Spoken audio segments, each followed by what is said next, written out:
Muito boa tarde, eu peço desculpa por o atraso que foi a audição anterior para o Conselho Geral e para o Conselho Pedagógico do SES, que demorou um bocadinho mais. Os desafios do SES são muito grandes e houve aqui bastantes questões que foram colocadas. Eu cumprimento-vos e passo a cumprimentar a todos e agradecer-vos a disponibilidade para esta audição prévia, à vossa candidatura ao Conselho Superior da Magistratura. Isto irá-se processar da seguinte forma: cada um terá no máximo 5 minutos, convinha que fosse, não utilizassem 5 minutos, atendendo à quantidade de pessoas para ser ouvidas, para exporem, fazerem uma pequena apresentação. E depois passarão os grupos parlamentares também, cada um com 5 minutos, a colocar, pedir os esclarecimentos e a colocar as questões que entenderem pertinentes. E depois, no fim, terminariam com respostas, cada um, os que entenderem responder, não terão que responder a todos às questões que forem colocadas de forma direta a um ou outro, responderá essa pessoa. Se não, o que entenderem pertinente responder. Se já tiver sido respondido, não haverá necessidade de estar a repetir a resposta.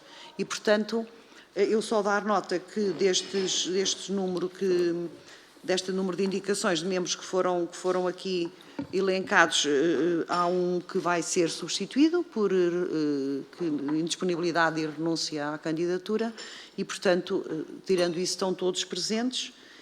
E eu passo a apresentar o Dr. Alfredo Castanheira Neves, o Dr. António José Barradas Leitão, a professora Marta Porto Carrero, aliás, a doutora Gabriela Pinheiro, a doutora Inês Ferreira Leite, o doutor José Manuel Mesquita, a doutora Telma Carvalho e o doutor Alexandro Azevedo. E, portanto, eu começaria, a ordem fica convosco, acho que vou começar assim, se não se importam, por uma questão de ser mais prático. Começaria então, professor doutor Castanheira Neves, para fazer uma apresentaçãozinha. Muito obrigado. Tem a palavra. Muito boa tarde, senhores deputados, ilustres candidatos. Suponho que Vossa Excelência manifestou a pretensão de que cada um de nós deveria fazer uma apresentação sumária. Sim, sumária. Pois, muito bem. Então, muito sumariamente, eu sou advogado de profissão há longos anos, fui subdelegado do Procurador da República, inspetor da Polícia Judiciária, diretor do Centro Anexo ao Tribunal de Menores de Coimbra, vogal do Conselho Distrital de Coimbra da Ordem dos Advogados, vogal do Conselho Geral da Ordem dos Advogados durante 9 anos, membro dos júris de acesso ao Centro de Estudos Judiciários, também da Comissão Executiva do Centro de Direito de Família da Faculdade de Direito de Coimbra, fui presidente do Conselho Superior da Ordem dos Advogados, fui também presidente do Conselho Fiscal da República do Direito, vice-presidente da Comissão Nacional de Avaliação das Faculdades de Direito, por 2 vezes, membro da Comissão de Revisão do Código de Processo Penal, nomeado pelo então Ministro da Justiça, Dr. Alberto Martins, novembro de 2008, membro do Conselho Superior do Ministério Público durante 8 anos,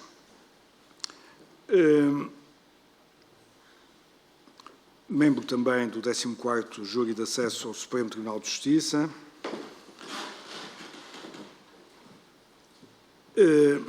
sou membro da Associação de Advogados Penalistas, fui presidente da Comissão dos Direitos Humanos da Ordem dos Advogados,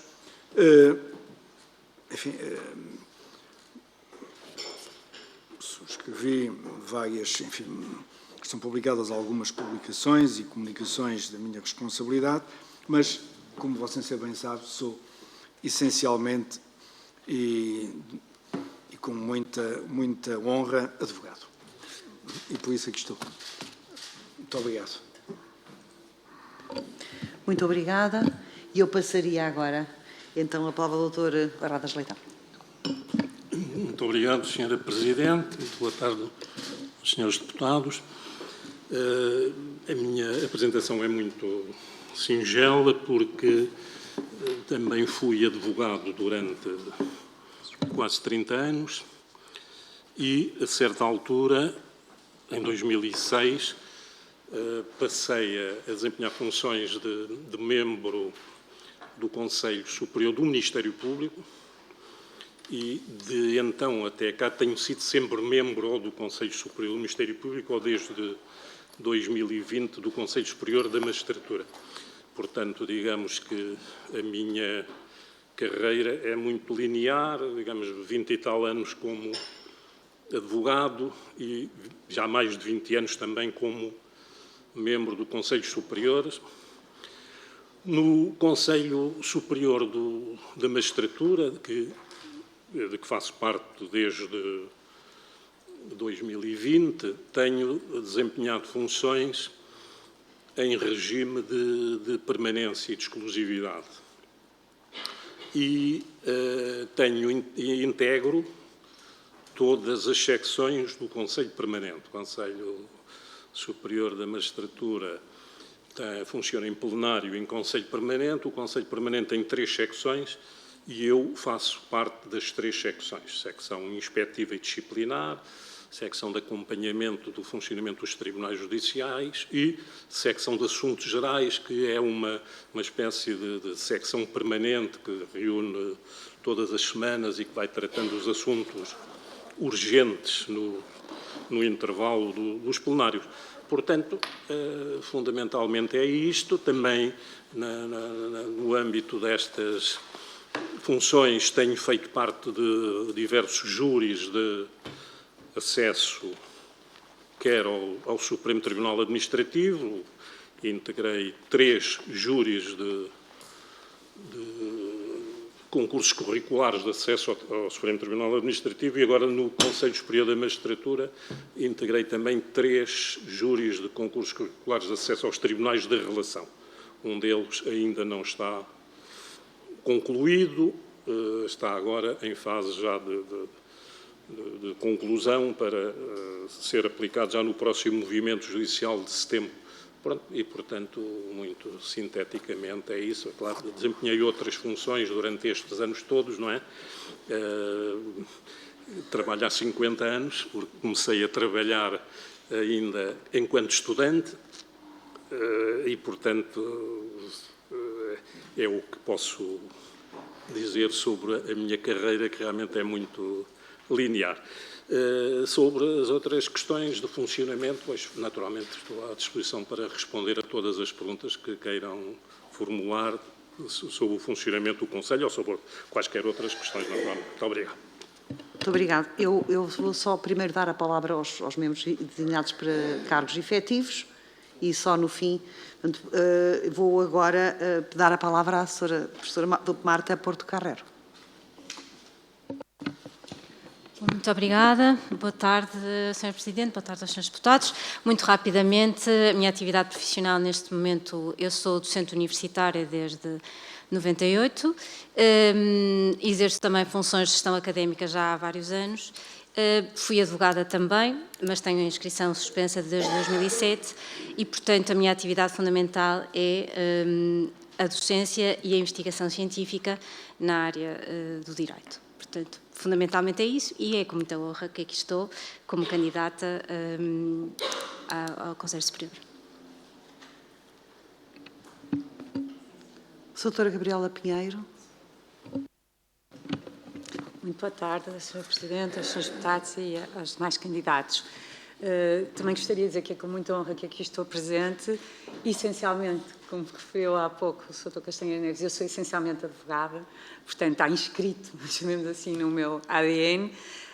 Sou advogada há mais de 30 anos, aproximadamente 32 anos, e essa experiência como advogada e numa perspectiva que eu diria quer interdisciplinar, quer também de todo o tipo de advocacia desde o Tribunal de São João da Pesqueira, com o pequeno problema da servidão, ao assunto da propriedade intelectual, com as marcas. Portanto, uma advogada, chamamos assim, uma advocacia tradicional, mas que considero que dá uma percepção da realidade dos tribunais, dos interesses e das dificuldades que todos os intervenientes na vida judiciária têm. Considero que é importante e é fundamental para uma execução da justiça, que acho que é isso que nos move aqui. O objetivo é esse, que a justiça seja uma justiça para todos.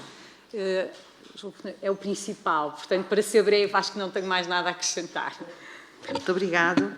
Dava agora a palavra à doutora Inês Ferreira Leite. Muito boa tarde, Sra. Presidente, boa tarde, Srs. Deputados e Deputadas.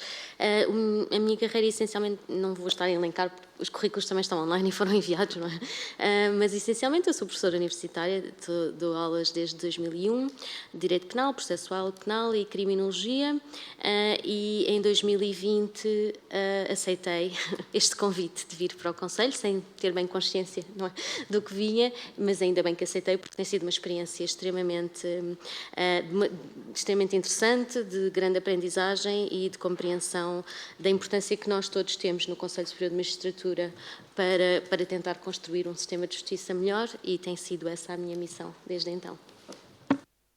Muito obrigada. A palavra ao doutor José Manuel Mesquita. Boa tarde, Sr. Presidente.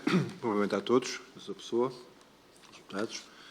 Bom, advogado toda a vida, e já passei dos 60. Para aquilo que nestas funções importa, fui membro do Conselho Deontológico da Ordem dos Advogados em Lisboa, depois fui membro do Conselho Superior da Ordem dos Advogados também, e finalmente sou vice-presidente no último mandato, com designação por esta Casa, membro vogal da Comissão Nacional de Eleições, posteriormente do Conselho Superior do Ministério Público e agora no Conselho Superior da Magistratura. No resto, as perguntas depois suscitarão o que for necessário. Muito obrigado. Muitíssimo obrigada. Doutora Telma Carvalho. Muito obrigada, Sra. Presidente. Boa tarde, Sr. Presidente. Boa tarde, ilustres deputados. Eu sou advogada, não há 30 anos, ainda bem, há um bocadinho menos, mas já há mais de 20. Para além disso, também tive funções de docência como assistente na Faculdade de Direito de Lisboa durante 10 anos.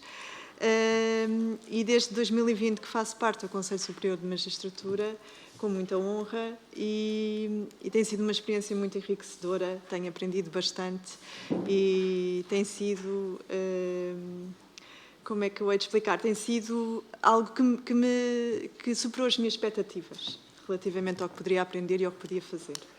Obrigada. Muitíssimo obrigada. E então terá agora a palavra o doutor Alessandro Azevedo. Muito obrigado, Sra. Presidente, Sras. e Srs. Deputados.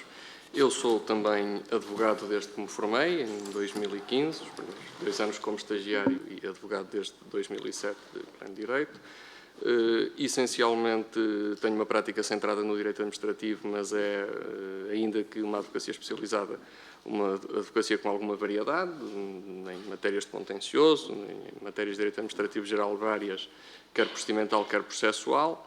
Sou também investigador colaborador no Centro de Investigação de Direito Público da Faculdade de Direito de Lisboa, que julgo que agora se chama Lisbon Public Law, e estou inscrito no mestrado, também na Faculdade de Direito da Universidade de Lisboa, um mestrado em Direito e Ciência Jurídica, também com especialidade em Direito Administrativo, e, portanto, vou tentando articular o exercício das minhas funções como advogado com alguma atividade de estudo e de investigação, na medida do que me vai sendo possível.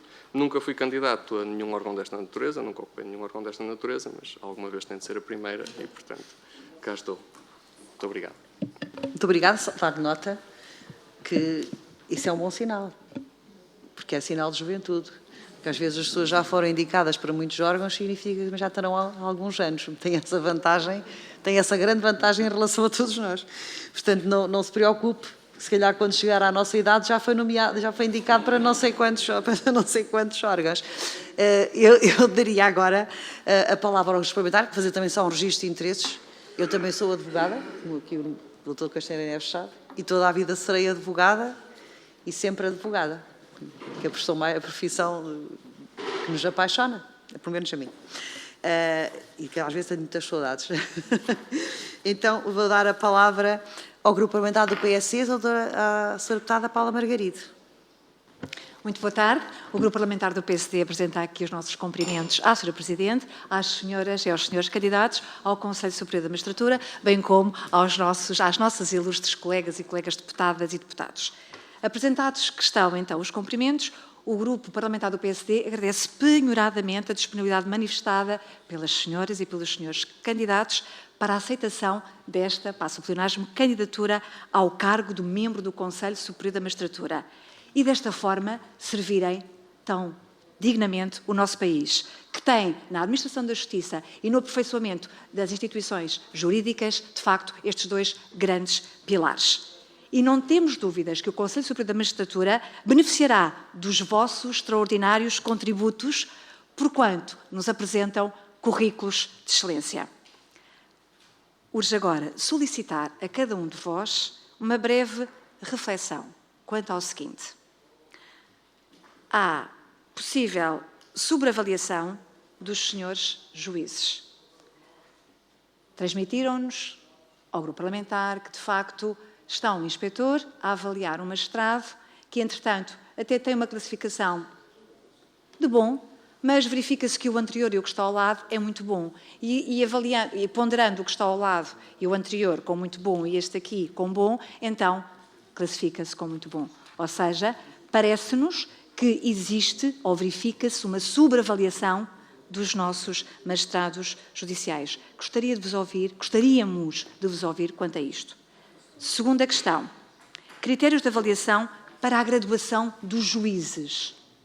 Parece-nos a nós que, e até em face do que foram agora as recentes notícias, que existe, de facto, uma valoração para mais no que respeita aos magistrados judiciais que têm formação, mestrado, doutoramento, se calhar doutoramento não serão assim tantos, mas mestrado.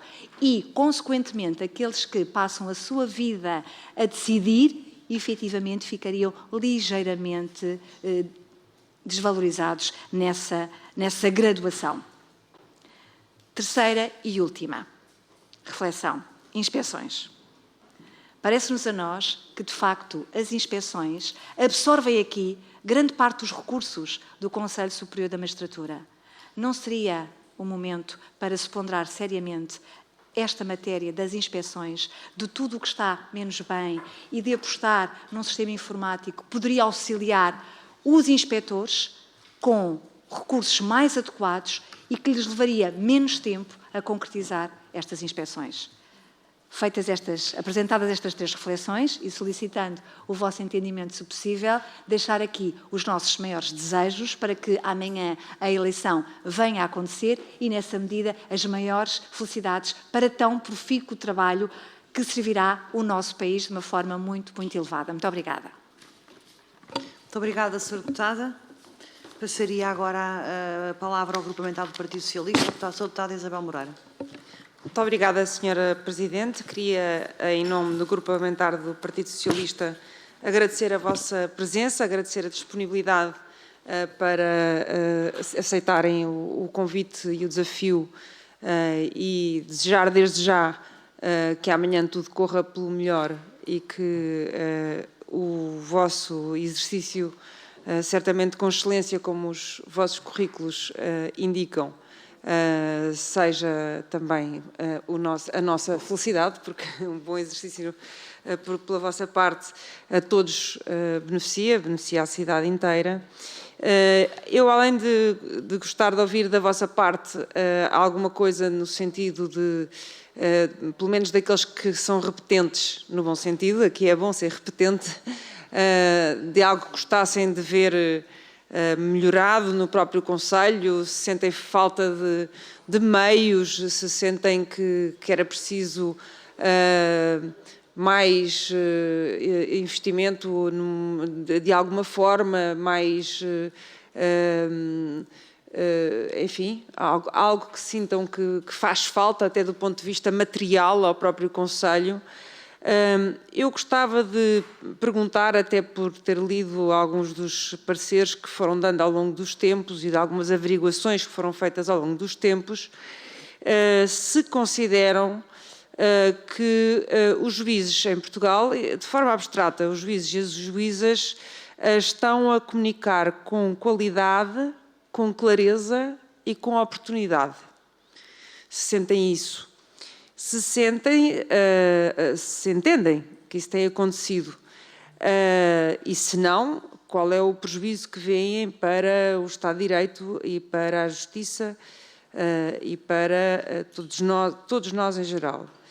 Se entendem, e estou a socorrer-me de coisas que li do próprio Conselho, que os juízes têm, de um modo geral, gerido a informação, sendo que alguma dessa informação, em determinados casos, é informação reservada, se têm gerido a informação antecipando-se naquilo que é imperioso que se antecipem, sob pena de que possam contribuir para a violação do segredo de justiça. Se tem havido um cuidado forte por parte dos juízes e das juízas para gerirem o seu tempo, que é um tempo diferente do tempo dos jornalistas, para que essa gestão da informação seja uma gestão cautelosa e uma gestão, socorrendo-me de palavras que li de um membro do Conselho, antecipatória. Se consideram que se têm sido abertos ou não tenho conhecimento, mas têm sido abertos ou não alguns processos de averiguações em casos de violação de segredo de justiça. Gostava de ter alguma informação sobre isso, se é um assunto que leva a que sejam abertos processos de averiguações, se é algo que preocupa o Conselho, porque penso que é uma matéria que está a descredibilizar a justiça, a assustar os cidadãos e as cidadãs, porque não só prejudica o funcionamento dos processos em si, e falo em processo em abstrato, não me estou a referir a nenhum em concreto, mas para além de pôr em causa a própria qualidade do processo em si, penso que quando os cidadãos e as cidadãs veem os direitos de personalidade da pessoa A ou B serem altamente feridos na praça pública, com um mínimo de esforço empático, percebem que amanhã podem ser os deles. E, nesse sentido, penso que é um tema que tem abalado a relação de confiança dos cidadãos com a justiça, havendo mesmo quem proponha já o fim do segredo de justiça. De resto, desejar-vos as maiores felicidades, que tenho a certeza que vão ser concretizadas amanhã. Muito obrigada. Muito obrigada, Sra. Deputada. E passaria agora a palavra ao Sr. Deputado Nuno Gabriel, do Grupo Parlamentar do Chega. Obrigado, Sra. Presidente, Srs. Deputados, senhores candidatos. Em nome do Grupo Parlamentar do Chega, quero deixar também aqui uma palavra de agradecimento pela vossa presença e disponibilidade. Queria primeiramente começar por uma parte que não tem propriamente a ver com o que aqui estamos a tratar, mas que tem. Tivemos notícia hoje da renúncia do candidato Dr. André Miranda, que em nada enobrece aquilo que aqui estamos a tratar, mas não seja em função dos motivos elencados. Mas adiante, queria só deixar esse registro. Ora, com a reforma do mapa judiciário, operada pela Lei 62 de 2013, passou a prever-se que cada comarca ou conjunto de comarcas pudessem ser dotadas de gabinetes de apoio destinados a prestar assessoria e consultadoria técnica aos presidentes dos tribunais e aos magistrados judiciais e do Ministério Público, na dependência orgânica do Conselho Superior de Magistratura e da Procuradoria-Geral da República, respectivamente. Ora, isto em 2013. Só em 2021 é que foram instalados os gabinetes de apoio aos magistrados judiciais e foram designados os primeiros 23 assessores. Note-se que temos aqui um gap temporal de 2013 para 2021. Mais um registro que aqui queria deixar. Vamos agora aqui às questões. Ora, a lei recomenda que o recrutamento de assessores de outras áreas, designadamente de economia, gestão, contabilidade, finanças, entre outros. E esta é a minha primeira questão.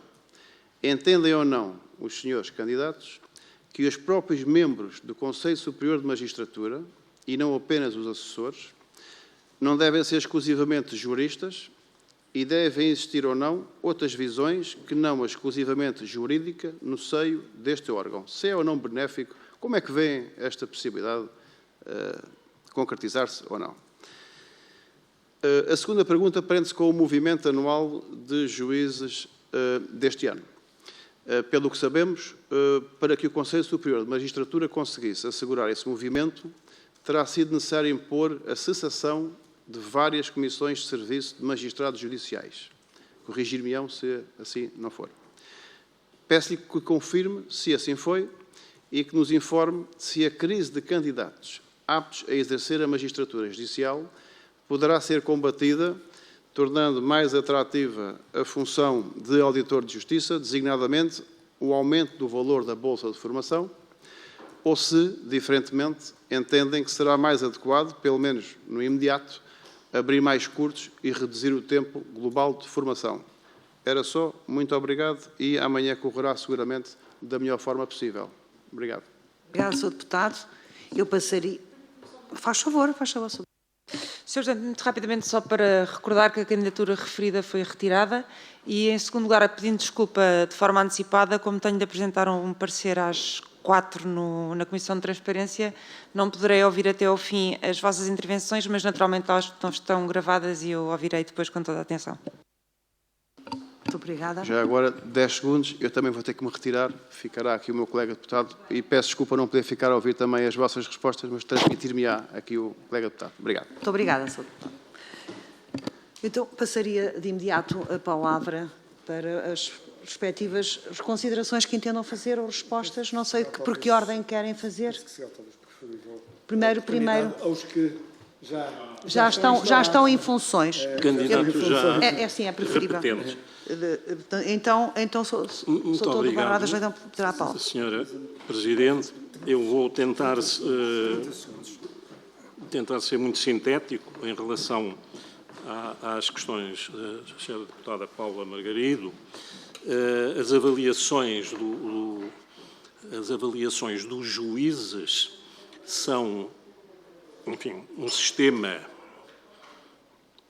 imperfeito, como qualquer sistema de avaliações, mas eu até diria que, se calhar, é o pior sistema de avaliações que existe, com exceção de todos os outros, porque realmente, daqueles que conhecemos, quer do Ministério Público, eu conheço bem o sistema de avaliações do Ministério Público e devo dizer que não é muito melhor, não tem grande diferença, talvez mais as avaliações do Ministério Público são feitas mais no terreno, avaliando processo a processo.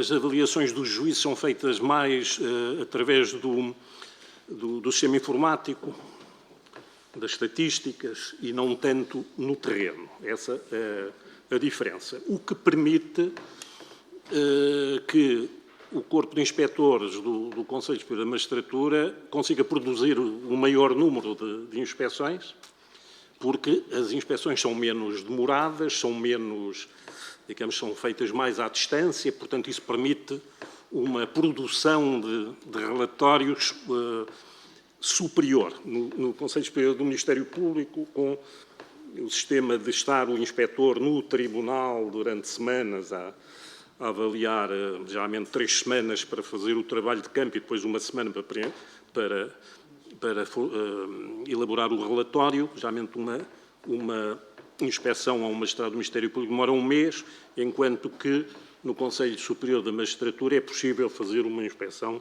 em muito menos tempo, não há uma deslocação, não há, digamos, perda de tanto tempo no terreno.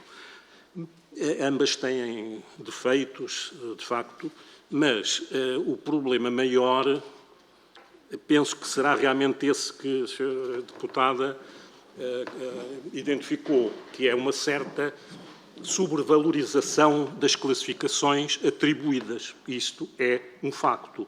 Há 5 notas, 5 notações: medíocre, suficiente, bom com distinção e muito bom, e eu diria que cerca de 80% são muito bons, depois uma grande percentagem são bons com distinção, e depois os bons, os suficientes, os medíocres quase que não existem, são em número muito reduzido. Ora bem, eu costumo, ainda há dia, na última reunião do Conselho, eu disse precisamente isso a propósito de um caso concreto que estávamos a discutir, que acho que tem que se mudar este paradigma, porque senão descredibiliza completamente o sistema de avaliação. Não há nenhuma profissão do mundo, penso eu, em que 85% ou 90% dos inspecionados, dos profissionais, sejam excelentes e que depois 5% é que não sejam excelentes.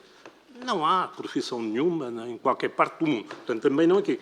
Embora eu considere que os nossos juízes são excepcionalmente bem preparados, tenho esta convicção daquilo que é a minha prática. Os juízes portugueses estão muito bem preparados, são muito competentes na maioria. Só que esta sobrevalorização das classificações acaba, pois, por não premiar aqueles que realmente são excelentes, porque depois ficam todos quase esmagados no nível máximo, que, digamos, diferenciação é que se faz entre aqueles que realmente são excelentes e aqueles que, não, sendo muito bons, não são tão excelentes como os outros. Portanto, é esse o problema. De facto, há que começar paulatinamente, se calhar, a haver uma maior, não digo rigor, mas pronto, a haver maior cuidado na atribuição da nota máxima, do muito bom. Mas isso não pode ser feito repentinamente, porque não criaria problemas, desfazamento depois, porque a carreira depois depende da classificação. Não é? Os movimentos dependem da classificação. A promoção à categoria de desembargador depende, de algum modo, agora já não tanto, da classificação. Portanto, concordo que, de facto, temos um problema com o sistema de inspeções, mas que tem que ser progressivamente, digamos, atenuado e não pode ser de forma repentina. Pronto, mas o problema, de facto, existe, está identificado há muito tempo, toda a gente concorda que há, mas há a dificuldade agora de regredir, porque se a bitola passar a ser muito mais exigente na atribuição das classificações, vai criar grandes desigualdades entre os juízes, isso também não é positivo. Sobre o peso que possa ter a carreira académica do juiz na sua progressão, penso que a segunda questão tinha a ver com isso, é mais digamos, uma percepção que poderá ter passado a certa altura para a opinião pública, mas que na verdade não existe. Não existe esse peso. Basta dizer que uma avaliação nos concursos curriculares de acesso aos tribunais da relação, o juiz ter um mestrado que vale um ponto, a não sei quantas, umas centenas de pontos, ou mesmo o doutoramento, tem um peso maior, mas é um peso ínfimo, quase que não tem expressão nenhuma na progressão do juiz, não tem. É, de facto, supesado, não há dúvida que o ter um mestrado na área jurídica e com classificação, digamos, de mérito, ou ter um doutoramento não tem peso praticamente nenhum na progressão. Haveria, provavelmente, quem quisesse, haverá que esse peso seja superior, mas o Conselho tem resistido a isso, porque se entende que se deve dar maior peso à permanência nos tribunais, à atividade, à judicatura, aos magistrados que estão, digamos, diariamente nos tribunais a julgar, mais do que outras atividades que, pronto, não são propriamente atividades típicas do juiz. Depois, sobre o sistema de inspeções, eu penso que já respondi, não sei se tinha a ver também com a forma como burocrática de fazer a inspeção... Pronto, eu acho que, pronto, já disse, a inspeção é feita de uma forma muito célere, a inspeção dos juízes decorre com grande celeridade, o que permite inspecionar um número grande de juízes cada ano e permite, isto acho que é bom salientar, cumprir a lei no que diz respeito à periodicidade das inspeções. No caso dos juízes são 5 anos, agora, com o novo estatuto, e que está a ser cumprido rigorosamente. Não há inspeções atrasadas no Conselho Superior da Magistratura, todas as inspeções são feitas em tempo, embora, ao contrário do Conselho Superior do Ministério Público, que tem dificuldade em cumprir os prazos legais, que também, eram de 4, agora também são de 5 anos, e em que, invariavelmente, penso que isso não mudou desde que eu saí, as inspeções estariam a decorrer entre os 7 e os 8 anos.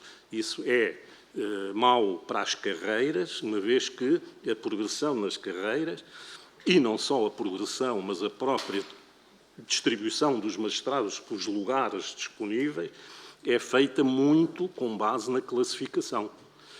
E, portanto, se as classificações não são feitas dentro dos prazos legais, os magistrados são prejudicados por isso. Há uma questão que, já agora, só muito brevemente, sobre as inspeções que eu gostaria de referir, que é esta.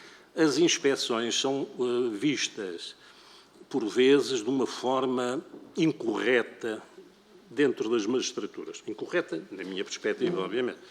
Que são vistas mais como um instrumento de progressão na carreira ou um instrumento de graduação dos juízes ou dos magistrados do Ministério Público para a obtenção depois dos lugares que querem e não tanto como um elemento de conhecimento por parte do Conselho daquilo que é a prestação do juiz ou do procurador. Para mim, as inspeções têm que ter essa dupla vertente, não é? Muito bem que são um instrumento de progressão na carreira, mas não é apenas isso.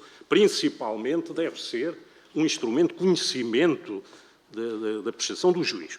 E aqui permite-me fazer uma crítica aos dois estatutos, aos estatutos de 2019, aprovados aqui em 2019. Eu, aliás, na altura estive aqui numa audição a propósito do Estatuto do Ministério Público, onde trabalhei bastante na elaboração do Estatuto, e chamei a atenção para o efeito pernicioso que foi a introdução nos Estatutos de uma norma que dispensa a realização de inspeções desde que o magistrado tenha 2 muito bons consecutivos. Isto é extremamente grave, porque a partir do momento em que o juiz ou o procurador tem 2 muito bons, deixa de ser inspecionado. Então, como é que o Conselho sabe o que é que aquele procurador ou aquele juiz está a fazer no tribunal? Se está, digamos, a produzir, se não está, digamos...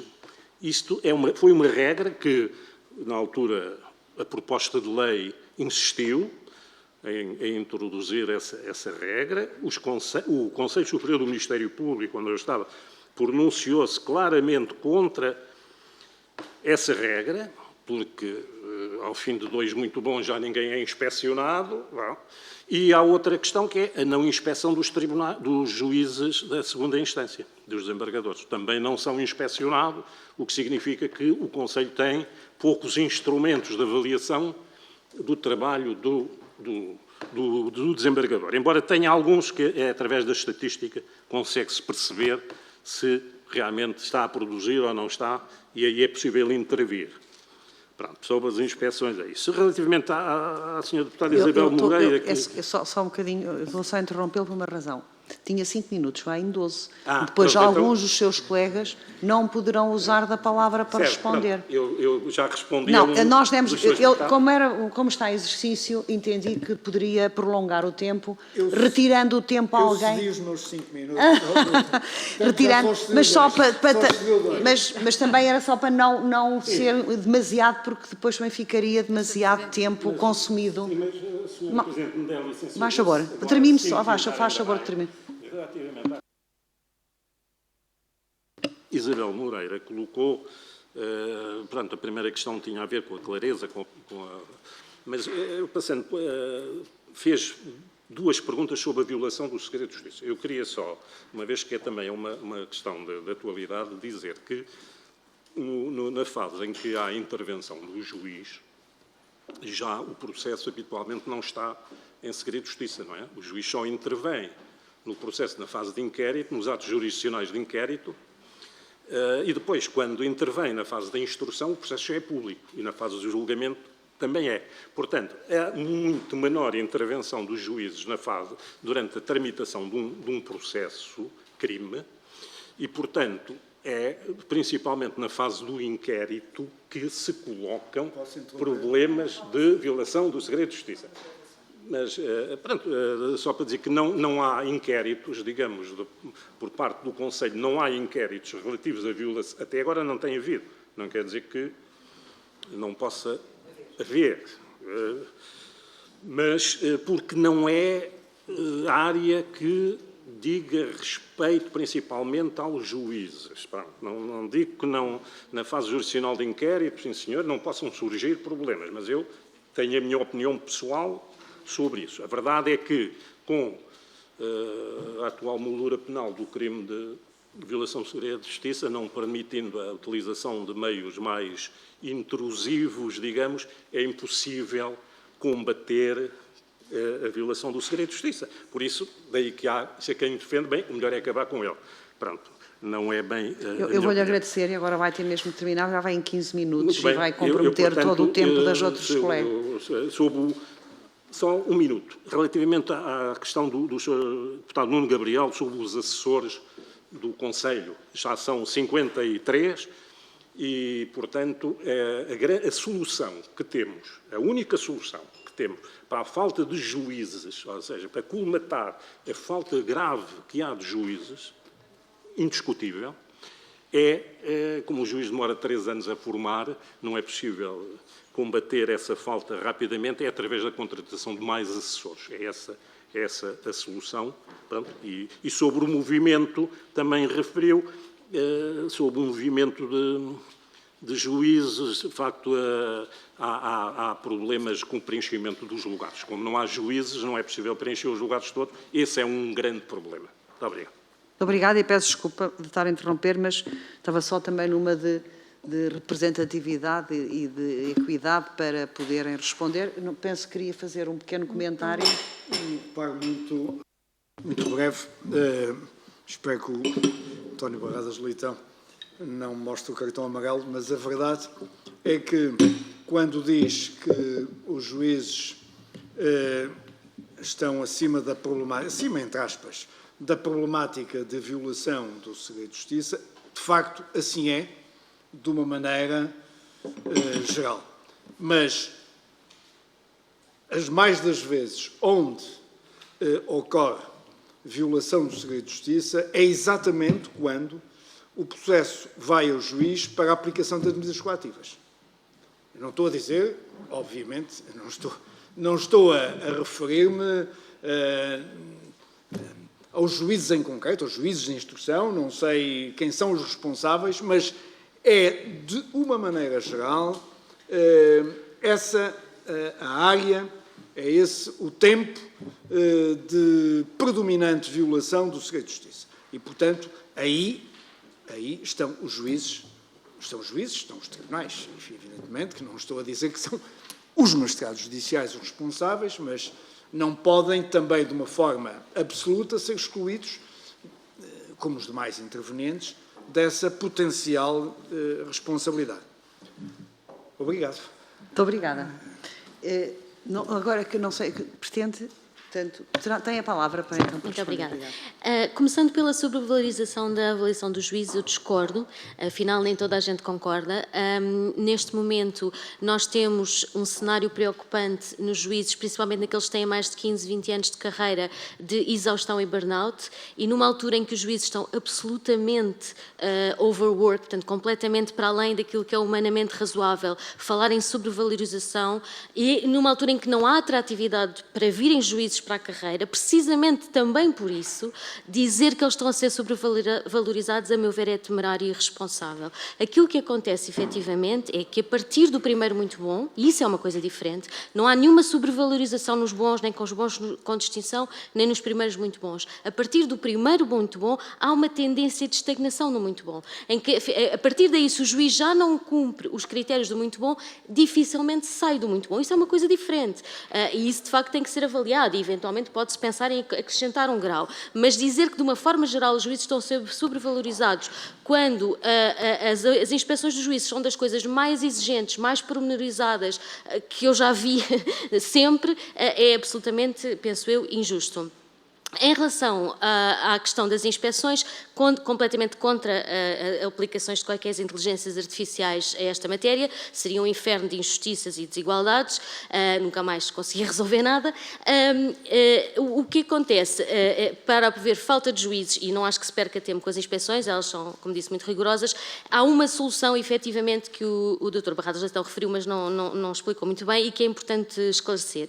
A solução para a falta de juízes, que é a solução não só mais imediata, mais racional e mais adequada, é a existência de assessores de cada juiz, não é assessores da comarca, não é um gabinete de assessores. É preciso que Portugal tenha consciência que nós devemos ser o único país na União Europeia cujos juízes não têm assessores.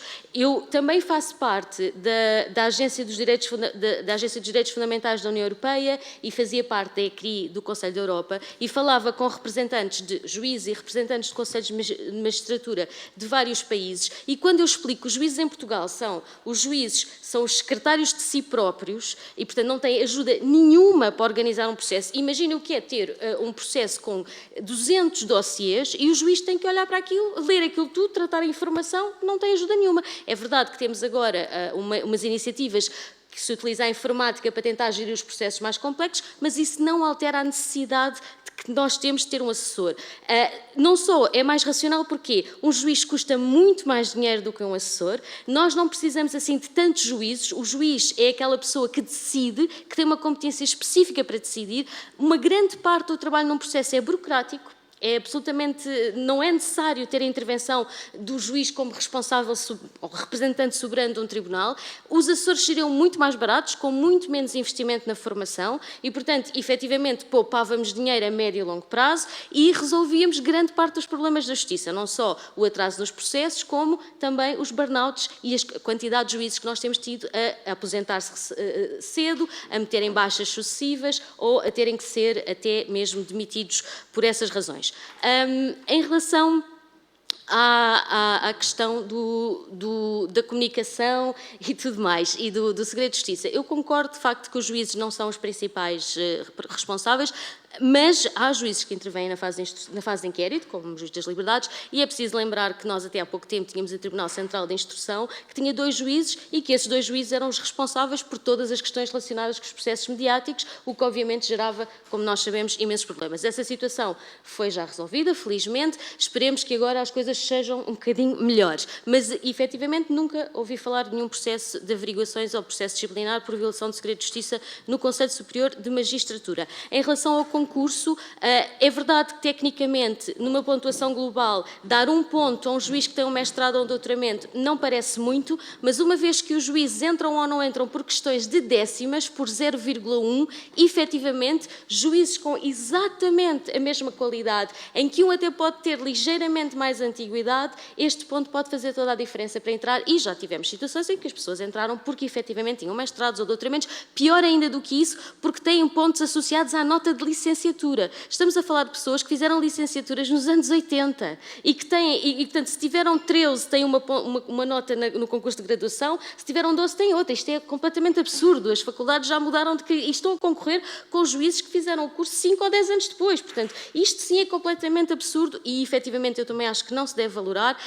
Uma das coisas que eu aprendi que me surpreendeu no Conselho foi precisamente perceber que as qualidades de investigação não são especialmente úteis para a função de um juiz e que não existe assim tanta complementaridade entre ambas e, portanto, não há uma mais-valia fundamental de um juiz ter um mestrado ou um doutoramento, ter formação, sim, contínua, haver, obviamente, estimulação do pensamento crítico, conhecer a doutrina, a lei, etc., mas não necessariamente aquela competência específica de pegar num assunto e investigá-lo profundamente para aquilo que está subjacente a uma tese. Em relação, por fim, penso que havia mais uma questão, mas agora não me lembro, mas também, em qualquer caso, já falei muito. Muito obrigada. Não sei se... Faz favor, tem a palavra. Sr. Presidente, muito obrigado. Vou tentar cumprir os 5 minutos e começaria por dar conta de 3 preocupações que eu suponho que fazem sentido neste âmbito e nesta Casa. Eu devo confessar que não sou adepto das reformas estruturais, acho, aliás, que são primas das calendas gregas e, portanto, não existem. E sou mais adepto das ações concertadas para desbloquear constrangimentos. E um dos constrangimentos que eu suponho que o sistema judicial tem hoje é a falta de concertação ao nível dos seus atores. Isto é, faria sentido pensarmos na possibilidade de encontrar uma forma de institucionalizar um patamar onde todos os atores do judiciário se encontrassem para propor e discutir. Tipicamente, este tribunal que agora foi proposto, está em discussão sobre o Tribunal das Migrações e Asilo. Faria sentido que tivesse surgido no âmbito de um patamar de concertação desses, que fizesse sentido que houvesse prévia concertação entre os atores envolvidos, nomeadamente os 2 conselhos superiores, e pelas notícias que fomos tendo acesso, não há uma concertação prévia, pelo menos, nem uma interpretação unívoca sobre a função desse tribunal. E eu acho que, do ponto de vista da melhoria do sistema, naquilo que é, mais uma vez insisto, encontrar os bloqueios, desbloquear os constrangimentos, um patamar de entendimento ao nível do judiciário, de todo o judiciário, que incluísse a Ordem dos Advogados, que incluísse o Ministério Público, que incluísse, obviamente, o Poder Legislativo e o Poder Executivo, faria sentido no nosso sistema. Uma segunda dimensão, que acho que vale a pena revisitar, é a função do juiz. Já que foi dito, o juiz deve dirimir conflitos, deve julgar. Não fará muito sentido que os juízes estejam aprisionados nas normas regulamentares dos códigos processuais. Do meu ponto de vista, é perfeitamente dispensável a presença de um juiz ou a intervenção de um juiz para mandar notificar a contraparte da junção de qualquer documento da outra contraparte. O que faz um juiz nisso? O que é que faz um juiz? Qual é a necessidade de termos um juízo para mandar citar? Isto é, há um conjunto de tarefas que eu qualifico de regulamentares nos códigos, que deviam ser extraídas da função judicial e transferidas, e aqui vou ao encontro de uma das questões que foram levantadas sobre o ponto de vista dos assessores, mas podem ser funcionários judiciais, para uma estrutura de apoio aos juízes que trate dessa tramitação, libertando o juiz para aquilo que é a sua função nobre, que é dirimir conflitos. Eu não estou de acordo com a citação que foi feita, pois, se for do Sr. Secretário Judicial ou o que seja, eu reclamo para o juiz. E esta dimensão de enxugar, retirar esta dimensão que é muito típica da nossa administração pública e do judiciário, que é a dimensão burocrática, a dimensão procedimental, se quisermos ser mais simpáticos na abordagem do fenómeno, não é? Poderia libertar e ter resultados, quer ao nível do trabalho dos senhores juízes, eles próprios, quer ao nível da sua produção. Eu acho que valia a pena revisitarmos a função judicial deste ponto de vista e extrair da esfera dos magistrados aquilo que não requer a presença de um magistrado para ter os mesmos resultados. Uma última dimensão que me parece também importante seria introduzir um fator de estabilização ao nível das decisões e da jurisprudência. Os conflitos, a fixação de jurisprudência é um instrumento ainda muito pouco utilizado pelos nossos tribunais superiores, nomeadamente pelo Supremo Tribunal de Justiça. Não faz muito sentido que, ao fim de não sei quantos anos da lei estar em vigor, não se saiba com rigor e com certeza enfim, suficiente e alargada, a que for fica sujeito o titular do cargo público que perde o exercício da função quando contra ele corre um processo de natureza criminal, seja o que for. Quer dizer, verdadeiramente chegamos aqui e as discussões sucedem-se e prolongam-se sobre isso. O Supremo, isso aliás foi dito pelo atual Presidente, na sua tomada de posse há muito pouco tempo, deve reservar-se cada vez mais para essa função de fixação da segurança jurídica. Já aqui há uns poucos advogados e todos os dias tropeçamos e aqui. O que é que funciona?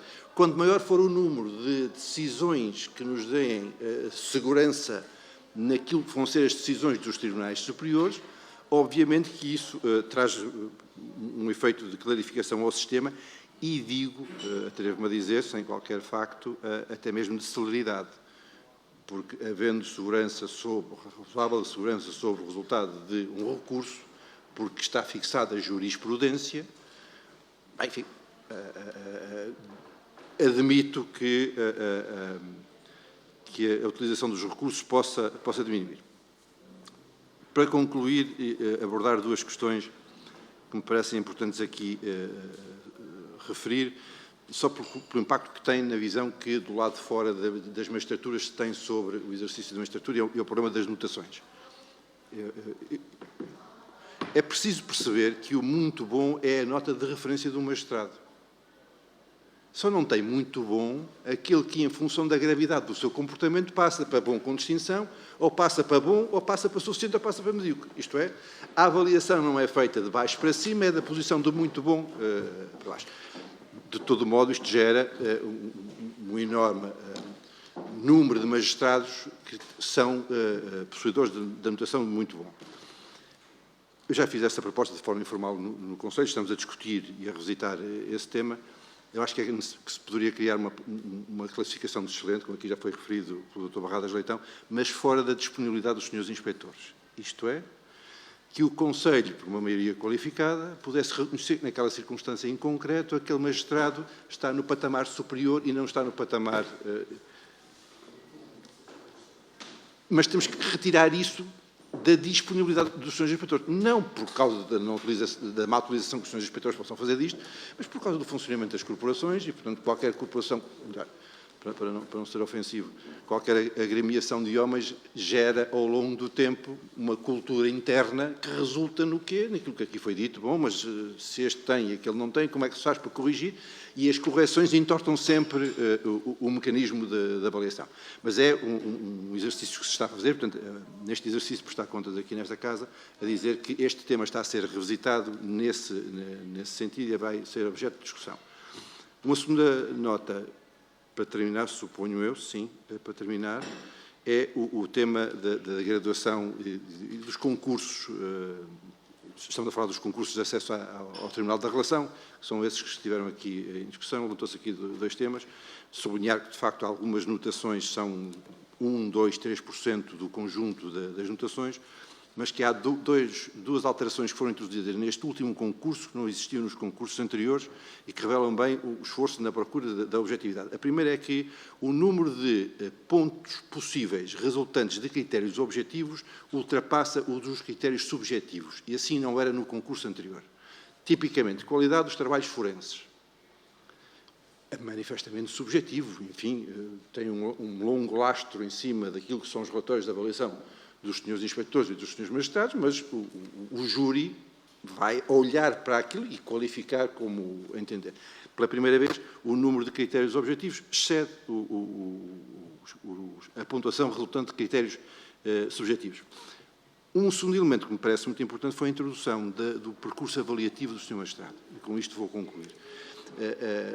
Havia como que uma paragem no tempo naquilo que era a avaliação do senhor magistrado para aceder à relação, e neste concurso introduziu-se uma dimensão de avaliação do seu percurso e com um significado importante, em cerca de 200 pontos, estamos a falar de 45, para que se possa avaliar o percurso todo. Também de forma informal, porque estamos a abordar o tema também e a revisitar o tema. Eu suponho que faltará aqui uma entrevista, não uma entrevista de avaliação do magistrado, mas uma entrevista em que o magistrado defenda a sua posição e a sua candidatura e que não seja objeto sequer de pontuação, mas que faz sentido introduzir aqui no Ministério Público, isto existe, pelo menos fiz parte do concurso para inspectores do Ministério Público e isso existia e faz toda a diferença o facto do magistrado poder defender a sua candidatura e não estarmos remetidos a um conjunto de papel que justifica a candidatura. Ia pedir para abreviar, porque também já excedeu no dobro o tempo que tinha. Ia só pedir-lhe para abreviar. Terminei. Eu peço desculpa, eu tenho de vez em quando que interromper, tenho este péssimo papel, mas alguém tem que o fazer, como se costuma dizer, e, portanto, eu peço desculpa por isso e, de facto, são temas que também a todos interessam, até pela obscuridade, muitas vezes, que o cidadão tem destes órgãos e a incompreensão de como é que eles funcionam. Não temos bem, e até é útil, muitas, porque isto é gravado e é útil e que as pessoas têm acesso, que percebam o funcionamento também destes órgãos, que são órgãos transparentes e que as pessoas podem perceber o seu funcionamento, se quiserem. Eu não sei se mais algum dos senhores candidatos quer acrescentar alguma coisa. Faz favor.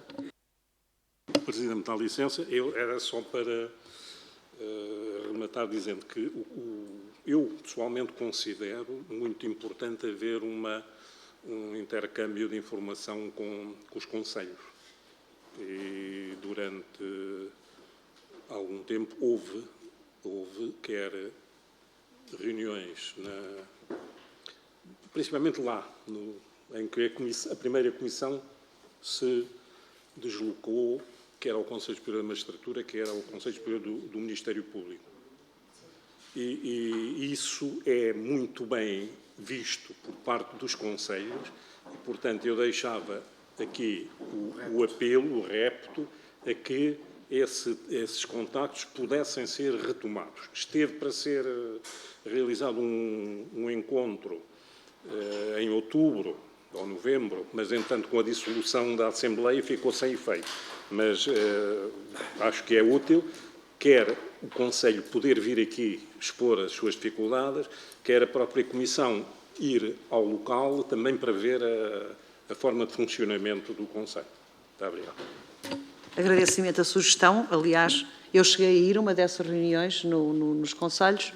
É, de facto, é interessante, vai a Comissão reúne como uma agenda especial no Conselho e nós só ainda não conseguimos retomar essa prática que eu considero boa e útil, porque tivemos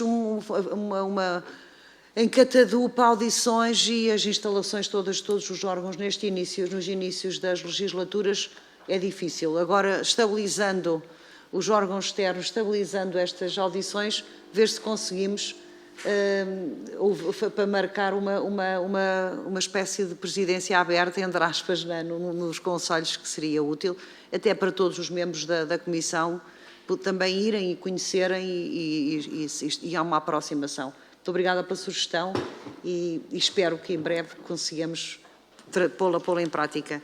Eu ia então agradecer-vos muitíssimo as vossas exposições, os vossos esclarecimentos e, acima de tudo, o vosso empenho e a vossa disponibilidade para